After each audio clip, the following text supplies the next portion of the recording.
Hey guys, welcome back to Worth the Wait. On this episode, we are talking about how to argue in a relationship because that's an important thing.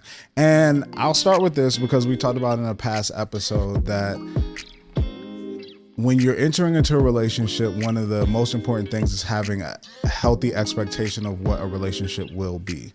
And you should understand that in healthy relationships, arguments still happen. So you should know that we will argue at times, but I think it's important to understand how to argue and how to express frustration so that it doesn't, number one, completely tear down the relationship, but also results in you guys finding a solution to whatever you're arguing about.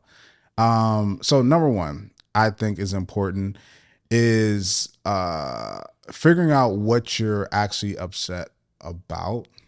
I think that is one of the most important things is like, what am I really mad at? And I think that sometimes we can argue with somebody and not truly even be mad at them, but mad at something that has happened earlier in the day, or mad at a work situation, or in Bree's case, mad at a technology thing. And then you find yourself arguing with your person when what they did wasn't even something that was worth arguing about. It was just you were already in that mindset in that moment. You know what I'm saying? So it's important to understand like why you're mad. And I think another thing to take into consideration when you're arguing is that there should be a base level line of respect that you have for that person, that how you talk to them, what you say to them, what you call them, all those things. There should be a baseline of I'm not dropping below this level no matter how frustrated I am. Like, I'm not calling you a name. I'm not being truly disrespectful at you. If we're addressing something that's happening in our relationship, we're addressing a particular issue that we're having and that we're arguing about. But going to hitting below the belt and talking about things that somebody may have expressed to you that they're insecure about, like all those different things when you're arguing, is something that you shouldn't do, because that can completely blow up the relationship and goes beyond what you're arguing about in that moment. Babe, what did I call you when you left me at the grocery store? I think a whack ass nigga or something like that. This was early in our dating. I think that was the last time I ever called you a name. Or like called you out of, He left me, y'all. I was like, what? He's never been called a whack ass nigga before? Or like, I don't know. I just was so like used to arguing in that way, like very toxic. So I just thought that was funny because, I've had to grow in how I argue. And one thing that I want to share, because this is something I should do more, and I definitely did not coin this. I don't remember where I heard it from, and I need to take that advice, but is to listen, to understand versus to respond. And I do a lot of listening to respond, or because I'm so ready to respond, I'm not really listening to what you're saying. And I think when you argue in a healthy relationship, it's important to make sure that you're listening just to try to understand the individual. And I know with Dre and I, again, from us just being from two different backgrounds and, dealing with emotions differently and having different methods of communicating naturally. Like we now have a healthy relationship and we can argue in a healthy way because I've worked on my form of communication. But prior to putting in all of that work, our simple disagreements or discussions could turn into full on like me storming down the hall, like throwing my phone or just doing dumb stuff. And what I realized in this space of arguing is that I always felt cared for by the man I was with when he would get just as upset as I. Because if you're not getting upset and flustered, then you don't care. Like, that's what I always thought. And when Dre and I had that conversation about why when he acts calm in situations where I'm blowing up, that making me feel like insecure or like unsure that you even care, it took a while for like me to understand that like him responding that way was him responding in love. And like it took a while for me to like break that bad habit. But that was one of the first things that I learned from Dre, and why I was so thankful that we did decide to wait for marriage. Because had we have jumped right into having sex, I don't think that a lot of our disagreements or problems would have actually been dealt with. I think sex is a form of like letting things blow over, or like, making up in a sense, but not really getting to the root of whatever the problem was. So it forced us to have those hard conversations and really like look at each other and deal with each other, knowing that like this is not going to end in a happy ending, if you know what I mean. So we have to sit here and talk about it regardless. And that was super helpful for me. But going back to what Dre said about like the respect thing, I think if you just eliminate yelling and name calling, there's no way for you to have a bad argument. Like, I think it's totally okay for two people to not agree on something, not feel the same way on something. But if you don't yell, if you don't call each other out of your name, therefore, if you're responding in a respectful way, like there's no way that that argument couldn't be healthy, right? Yeah, and I think also a third thing to add to that is constantly putting the blame on the other person. A lot of times when we're going through something, it's our own personal feelings that we have. And for whatever reason, we feel like our partner isn't aligning with those or taking those into consideration. But it's our feelings that are truly driving this. So in your language, when you're talking to somebody, if you continue to blame the other person, what happens if you go at somebody, they get defensive. And when they get defensive, it's more about winning the argument versus actually hearing what you're trying to say. So you have to make sure you're not being accusatory constantly of your person when you're arguing with them. And I think that arguments can be healthy in a relationship, but when they lose its umph or when it's not healthy is when in every single moment you're arguing about every single thing.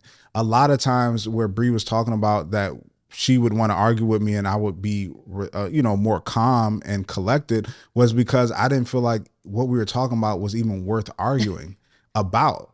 But if you do that with every single thing, the person starts to lose sensitivity to what's important to you and what's not important to you. Yeah. I think arguments can be healthy in expressing what's really important to you. Is that I'm a chill person. Like Bree knows this, I'm a chill person. If I'm truly going at it, maybe my voice gets elevated or I'm really being adamant about something, she knows that whatever that thing is, he cares about because he rarely does this. But if you do it all the time, then somebody loses the sensitivity. So they ain't going to know what is real or what's just something that you just arguing about. Then people feel like you're nagging or that you're always bitter or like that's how those type of things, come up in relationships. So it's important to understand when to argue, be calculated in what, constitutes an argument. And then also what we had talked about what we had talked about in a past episode and what Bree is talking about to help eliminate the yelling and the name calling is understanding when to argue. What is the battlefield? Like when and where do we do this?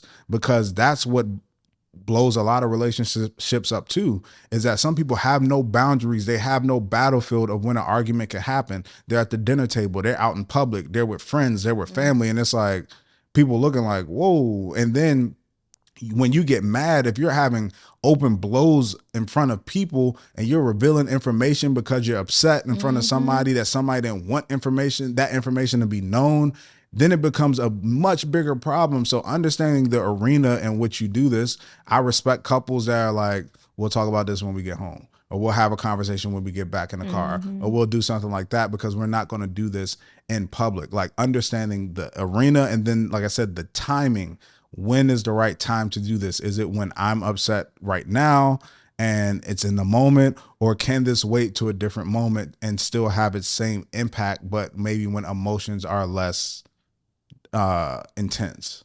Here's something else to talk about when it comes to arguing is talking to your friends about your arguments to then go back to your like spouse. So for example, like if we're having a disagreement and I'm like, I need a day or whatever, like I need space. The worst thing that you could do, especially to your single friends, is go and like blab, like, can you believe this is what blah, blah, blah, and then taking on the advice. And I don't want to say that this goes for everybody, because I do think that, especially with our friends, we have a really good, healthy circle of married couples that if I really am struggling with something, like maybe how to address something or how to bring something up or anything like that, I know that I could go to a few of my married friends and that they would give me the best possible advice, not the best advice for me, but the best advice for my relationship. So they know and love Dre the same way that they know and love me, versus you can be in a premature relationship and you can go talking to your friends who only know the bad things that you tell them about your man or your woman, and then you're expecting one thing from them, which is for them to validate your feeling, which then makes it 10 times worse when you take that validated feeling back to the argument and now you double down on whatever the situation is. So I think sometimes when people are trying to look for clarity and discussing it with other people, all that can do is either validate you and your wrongness because they don't know both sides or whatever the case could be, and it could only make it worse. So I think the appropriate thing to do is when you are in a space where like, okay, this is an argument or a disagreement, I'm going to take time so that I can properly communicate and move forward with whatever it is that, you know, the argument is about, really kind of discovering and understanding your true feelings. Like Dre said, like, what are you really arguing about? Like, what are you really mad at? And then asking yourself, what is the goal from the conversation? Because I'm not gonna lie, when I'm emotional and like in the moment, my goal most of the time is to win the argument. Yeah, I know. That's why when I tell Dre, like, stop talking to me, I like, you're not gonna get what you want from me.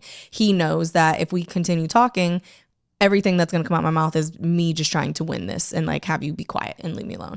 So if we know that that's the case, it makes sense for him to come to me and say, hey, I know we have this disagreement, or I know you see it this way and I see it that way. I just want to tell you my point of view, let you take that, sit on that, and come back to me. My goal is for us to figure a way forward. And as soon as he says that to me, I'm then able to receive that information a little better, really reflect on it, truly give it time and thought, to then come back and be like, hey, okay, so here's what it is, and like, cool, we can move on.